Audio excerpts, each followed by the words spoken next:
ಶಾಸಕ ಜನಾರ್ದನ ರೆಡ್ಡಿ ಬಿಜೆಪಿ ಸೇರ್ಪಡೆಗೆ ಕಾಂಗ್ರೆಸ್ ಶಾಸಕ ವ್ಯಂಗ್ಯವಾಡಿದ್ದಾರೆ. ಜನಾರ್ದನ ರೆಡ್ಡಿ ಸ್ವಭಾವಕ್ಕೂ ಕ್ಷೇತ್ರದ ಜನರ ಸ್ವಭಾವಕ್ಕೂ ಕೂಡ ಮ್ಯಾಚ್ ಆಗುವುದಿಲ್ಲ.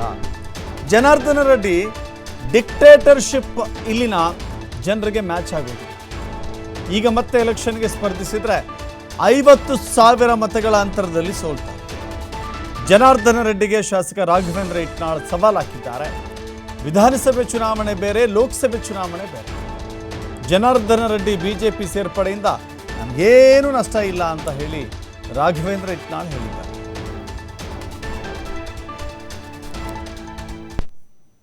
ಏನಿಲ್ಲ ರೀ, ಈಗ ನೀವು ನಿಮಗೂ ಗೊತ್ತಿದೆ, ಪ್ರಶ್ನೆ ಕೇಳ್ಬೇಕಂತ ಕೇಳ್ತೀರಿ.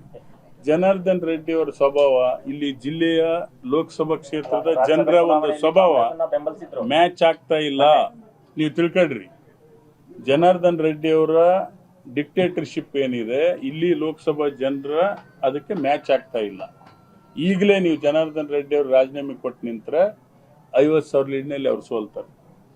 ನಿಮಗೆ ಹೇಳ್ತೀನಿ, ಇವತ್ತು ನಿಮಗೂ ಗೊತ್ತಿದೆ, ಮಾಧ್ಯಮದವರಿಗೆ ಸುಮ್ಮನೆ ಕೇಳ್ತೀವಿ ಅಷ್ಟೇನೆ.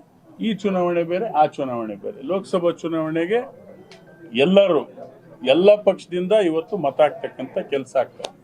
ಬಿಕಾಸ್ ಆಫ್ ಗ್ಯಾರಂಟಿ ಯೋಜನೆ ಈ ನಮ್ಮ ಕೇಂದ್ರ ಸರ್ಕಾರ, ನಾವು ಪಕ್ಷದಲ್ಲಿ ಯಾರೇ ಬಂದ್ರು ಕೂಡ ಸ್ವಾಗತ ಇದೆ.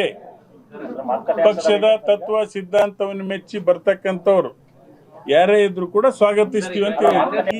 ಏನಿಲ್ಲ ರೀ, ಈಗ ನೀವು ನಿಮಗೂ ಗೊತ್ತಿದೆ, ಪ್ರಶ್ನೆ ಕೇಳ್ಬೇಕಂತ ಕೇಳ್ತೀರಿ. ಜನಾರ್ದನ್ ರೆಡ್ಡಿ ಅವರ ಸ್ವಭಾವ ಇಲ್ಲಿ ಜಿಲ್ಲೆಯ ಲೋಕಸಭಾ ಕ್ಷೇತ್ರದ ಜನರ ಒಂದು ಸ್ವಭಾವ